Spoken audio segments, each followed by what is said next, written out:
കുട്ടിയെ തട്ടിക്കൊണ്ടാവാൻ നോക്കുക.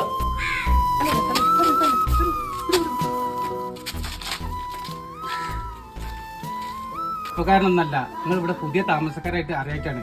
ഓന്റെ കുട്ടി 4 വയസ്സുള്ളപ്പോ കാണാതായതാ. ഇപ്പൊ ഏത് കുട്ടികളെ കണ്ടാലും ഓൻ അങ്ങനാണ്. അല്ലാതെ ഓന് ഒരു കുഴപ്പമില്ല. മനസ്സിലായില്ലേ? നല്ല മനുഷ്യനാണ്. അതുകൊണ്ടാണ്